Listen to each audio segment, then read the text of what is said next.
ಸುಳ್ಯ ತಾಲೂಕಿನ ಗುರುಂಪು ನಾಗಪಟ್ಟಣ ರಸ್ತೆ ಕಾಂಕ್ರೀಟೀಕರಣ ಕೆಲಸವು ಕಳೆದ ಕೆಲವು ದಿನಗಳಿಂದ ನಡೆಯುತ್ತಿದ್ದು ಇದೀಗ ಕಾಮಗಾರಿ ಪೂರ್ಣಗೊಂಡಿದೆ.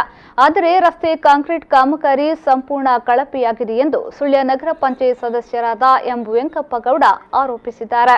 ಅವರು ಗುರುಂಪು ನಾಗಪಟ್ಟಣ ರಸ್ತೆ ಕಾಂಕ್ರೀಟೀಕರಣ ಕಾಮಗಾರಿಯನ್ನ ಪರಿಶೀಲನೆ ನಡೆಸಿ ಮಾತನಾಡಿದರು. ಕಳೆದ ಕೆಲವು ದಿನಗಳಿಂದ ರಸ್ತೆ ಕಾಮಗಾರಿ ನಡೆಯುತ್ತಿದೆ. ರಸ್ತೆಯು 3 ಕಡೆಗಳಲ್ಲಿ ಬಿರುಕು ಬಿಟ್ಟಿರುವುದು ಕಂಡುಬಂದಿದೆ. ಈ ಕುರಿತು ಶೀಘ್ರವಾಗಿ ತನಿಖೆ ನಡೆಸಬೇಕು ಎಂದು ಒತ್ತಾಯಿಸಿದರು.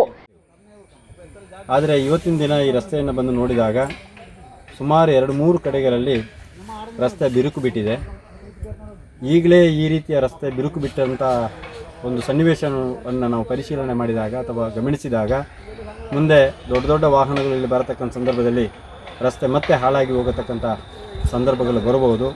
ಹಾಗಾಗಿ ಈ ಬಿರುಕು ಬಿಟ್ಟ ವಿಚಾರದಲ್ಲಿ ತನಿಖೆ ನಡೀಬೇಕು. ಅದು ಏನಾಗಿದೆ, ಯಾವ ಕಾರಣಕ್ಕಾಗಿ ಬಿರುಕು ಬಿಟ್ಟಿದೆ, ಅದು ಕಳಪೆ ಆಗಿದೆಯೋ ಅಥವಾ ಸರಿ ಇದೆಯೋ ಅನ್ನುವಂಥರ ಬಗ್ಗೆ ತನಿಖೆಗಳು ನಡೀಬೇಕು ಅನ್ನುವಂಥ ದೃಷ್ಟಿಯಿಂದ ನಾವು ಸಂಬಂಧಪಟ್ಟವರನ್ನು ಈ ಮೂಲಕ ಆಗ್ರಹಪೂರ್ವಕವಾಗಿ ವಿನಂತಿಯನ್ನು ಮಾಡ್ತಾ ಇದ್ದೇವೆ. ಈ ಸಂದರ್ಭ ಉಮ್ಮರ್, ರಿಯಾಜ್ ಕಟ್ಟೆಕರ್ ಮತ್ತಿತರರು ಹಾಜರಿದ್ದರು.